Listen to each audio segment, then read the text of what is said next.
What would you do if your own brother used his child as a weapon? Would you stay silent or finally stand up and risk losing family forever? Family gatherings are supposed to be about love, laughter, and traditions. But in my family, they often turned into silent battlegrounds, with tension so thick you could almost cut it with a knife. And at the center of those battles, my older brother, Daniel. For as long as I can remember, Daniel has always been the golden child, the one my parents adored, the one relatives bragged about, the one who never seemed to make mistakes. Meanwhile, I, Emily, was the one who tried hard but never seemed to measure up. I got decent grades, worked long hours, and kept the family updated with my life. But somehow, none of it compared to Daniel's endless charm and his ability to manipulate every room he walked into. Still, despite all of that, I believed family mattered more than rivalry. I showed up for birthdays, anniversaries, holidays, and tried my best to support him, his wife, and their son, my nephew, Adam. But everything changed at my birthday dinner. It was supposed to be a celebration of me turning 30. I booked a nice restaurant, invited close family and a few friends, and even paid extra for a private dining space. I wanted the evening to feel warm, intimate, and free from the usual drama that Daniel brought. For the first half of the evening, it actually felt like that might happen. People were laughing, glasses clinking, plates full of food. Then Daniel walked in late as usual. His wife, Sophie, followed behind him, holding Adam's hand. My nephew had just turned 8, and normally I adored him. But that night, he carried with him something far darker than childlike mischief. "Sorry we're late," Daniel announced loudly, making sure everyone looked at him. "Traffic was terrible. You know how it is." No one questioned him. They never did. Instead, everyone smiled, welcomed him, and shifted seats to make sure Daniel had the best spot at the table. My spot. I swallowed my irritation. It was my birthday. I wasn't going to let him ruin it. The night continued, and soon it was time for cake. A chocolate cake I had ordered days in advance, decorated with my favorite flowers. The waiter dimmed the lights, brought it out, and everyone began to sing. I was smiling, cheeks warm, feeling, for once, that maybe I was seen. That's when it happened. Adam, my sweet little nephew, suddenly stood up on his chair. Everyone laughed, thinking he was just being silly. But then he pointed at me, his small face twisted with a grin I had never seen before. "Dad says you'll never have a family of your own," Adam shouted. His voice carried across the room, sharp and loud, "because no one wants to marry someone like you." The laughter died instantly. Forks clattered. My stomach dropped. I froze, staring at him, then at Daniel. My brother sat there smirking, not even trying to stop his son. Sophie's face went pale, but she didn't intervene either. "What?" I whispered, my voice shaking. Adam wasn't done. "Dad says you spend all your money on yourself because you're too selfish to share a life with someone. That's why you're still alone." A few people gasped. One of my friends even muttered, "What the hell?" But all eyes were on me. My cheeks burned, my throat tightened, and tears stung my eyes. When Daniel finally leaned over and ruffled Adam's hair, pretending it was just innocent fun. "Kids, huh? They repeat everything they hear. Don't take it too seriously, Em." But it wasn't innocent. His smirk told me everything. He had planted those words in his son's mouth. He had used his own child to humiliate me on my birthday, in front of my closest family and friends. The worst part? A few relatives actually chuckled nervously, as if what Adam said was just honest kid talk. Others looked at me with pity, which somehow cut even deeper. I wanted to scream, to throw the cake in Daniel's face, to walk out and never look back. Instead, I sat frozen, my hands trembling in my lap. After a few moments, I forced a laugh that didn't sound like me. Kids really do say the darndest things, huh? My voice cracked, but it was the only way I could survive that moment without breaking down. The dinner ended shortly after. People made excuses to leave early, clearly uncomfortable. The warmth that had filled the room at the start of the night was gone, replaced with tension and whispers. When I finally got home, I collapsed on my couch and sobbed. My phone buzzed with a message from Daniel. "Don't be so sensitive. Adam didn't mean it." But I knew the truth. Adam had only repeated what Daniel fed him. My brother had weaponized his own son to strike me where it hurt most, my loneliness, my deepest insecurity. The next morning I woke up with swollen eyes and a heavy heart. I couldn't stop replaying the scene over and over. Adam's voice, Daniel's smirk, the looks from everyone else. For years, I had swallowed Daniel's digs and insults, telling myself it was just sibling rivalry. But this was different. This was calculated, cruel. I tried to brush it off, but whispers started spreading through the family. A cousin called to check in and slipped in a comment about how, maybe Daniel's right, maybe you just need to put yourself out there more. My aunt texted me a pitying message about how it's never too late to find someone. The humiliation followed me like a shadow. By the end of the week, I couldn't take it anymore. I called Daniel. "Why did you do that?" I demanded. My voice shook, but I didn't care. "Do what?" His tone was smooth, fake innocence dripping from every word. "You told Adam those things about me. You made him say them." Daniel chuckled. "Kids overhear things. Maybe you're just too sensitive. Maybe if you stopped making everything about yourself, you wouldn't feel attacked all the time." I gripped the phone so tightly, my knuckles turned white. "You humiliated me in front of everyone, on my birthday." Silence. Then coldly, "Maybe you needed to hear it." I hung up before I could scream. For days, I avoided family calls and group chats. I couldn't look at photos from that night. I couldn't even bring myself to talk to Adam, though deep down, I knew he was just a pawn in Daniel's game. But the anger inside me grew, and so did a dangerous thought. Maybe it was time to expose Daniel, to show everyone who he really was, behind the charm and fake smiles. The opportunity came sooner than I expected. A week later, my parents hosted a Sunday lunch.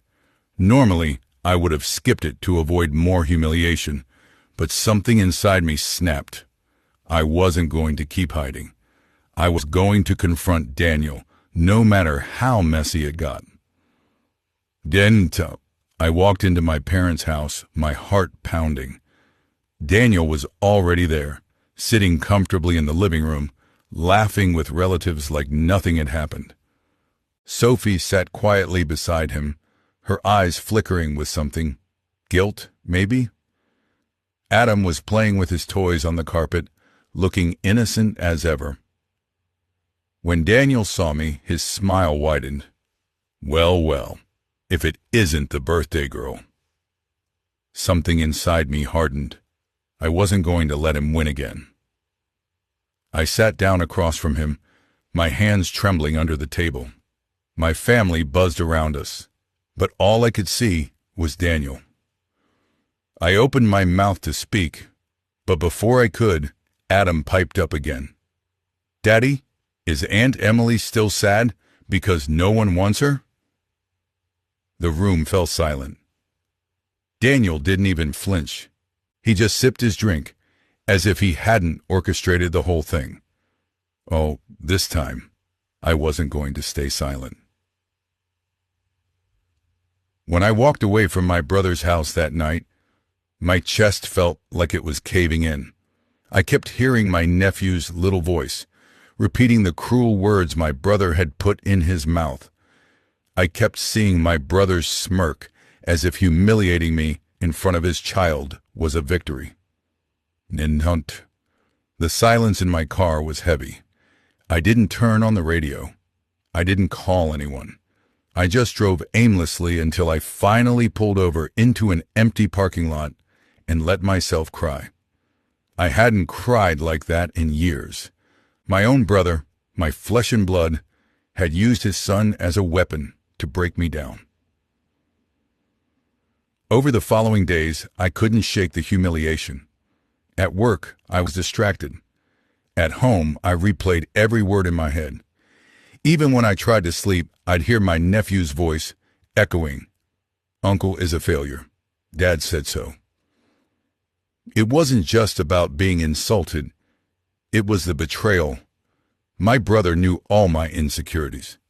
He knew the things I struggled with: my failed relationship, my unstable finances, the years of trying to prove myself.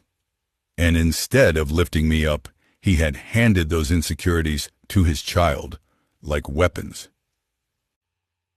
I started to avoid family gatherings, birthdays, barbecues, dinners. I always had an excuse. My parents began to notice, asking me why I was pulling away. I couldn't tell them the truth. I didn't want to make them choose between me and my brother. One night, after weeks of silence, I decided I couldn't hold it in any longer. I called my brother. "Why did you do it?" I asked, my voice shaking. He acted innocent. "Do what?" "You told your son lies about me. You made him insult me. You humiliated me in front of your own kid." There was a pause, and then he chuckled. "You're too sensitive," he said. "It was just a joke. Don't take it so seriously." A joke? Telling a child that I'm worthless is a joke to you? Look, if you can't handle some teasing, that's your problem. Don't blame me for your failures. I felt like someone had punched me in the gut. There was no apology, no remorse, just more humiliation. Eventually, my parents found out, not because I told them, but because my nephew slipped up. Kids can't keep secrets forever. At dinner one night, he innocently repeated one of the lines my brother had fed him right in front of my mom. She froze. "Who told you that?" "Daddy," my nephew said with a smile. The room went silent.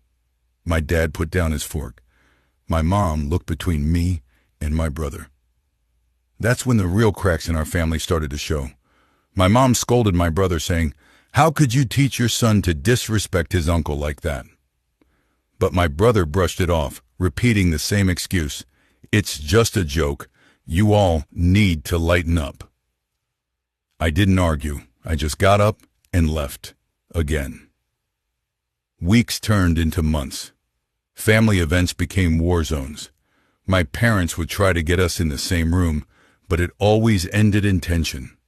My brother never admitted he was wrong. He doubled down, telling anyone who would listen that I was too emotional, too soft, and jealous of his success. Some relatives began to believe him. They'd make little comments like, "You should be more like your brother. He has a house, a family, stability." Each comment was like another knife in my back. I started spending holidays alone.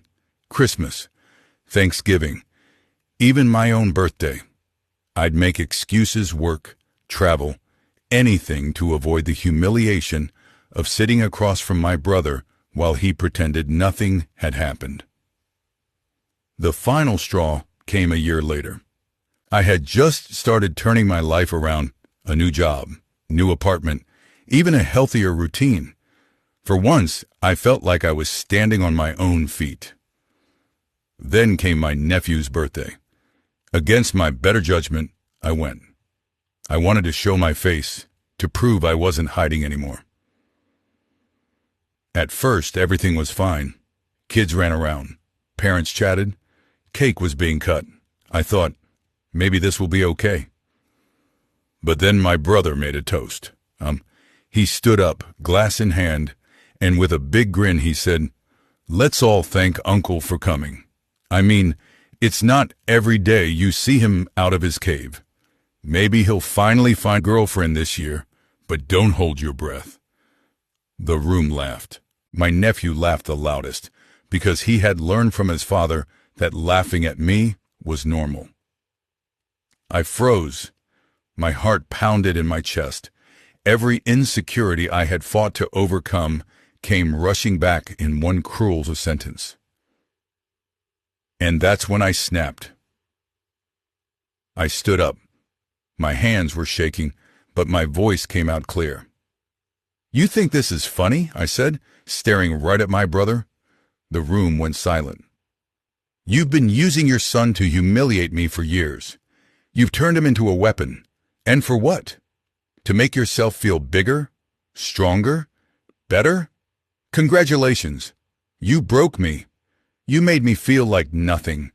But guess what? I'm done." Gasps filled the room. My brother's smile faded. "I won't let you drag me down anymore," I continued. "I'm not your punching bag, and I won't be the butt of your jokes in front of your kid. Because one day, he's going to realize what kind of man you really are, and when he does, it won't be me he stops respecting. It'll be you." I grabbed my coat and left. The fallout was huge. My parents were furious at my brother. Some relatives took his side, saying I overreacted. Others finally admitted they had noticed his cruelty all along, but had been too afraid to speak up. As for me, I cut contact. For months, I didn't answer calls, texts, or emails. I focused on my own life therapy, work, friendships that actually lifted me up instead of tearing me down. It wasn't easy.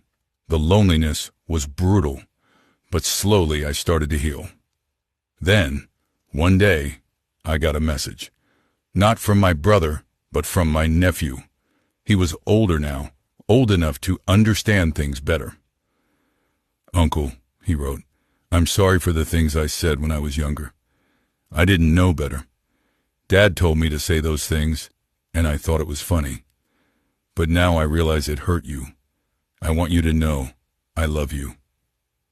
I stared at the screen, tears streaming down my face. It was the first genuine apology I had ever received in this whole mess. I don't know if I'll ever fully reconcile with my brother. The scars he left run deep. But my nephew's message gave me hope. Hope that the cycle won't continue, that he won't grow up thinking cruelty is normal. Sometimes family doesn't heal the way you want it to. Sometimes the apology you're waiting for never comes. But healing can still happen through honesty, through boundaries, through the next generation choosing differently. My brother tried to humiliate me using his own child, and for a long time it worked. But in the end, the truth came out, and even if my brother never changes, I know I did. I found strength in the very place he thought I was weak.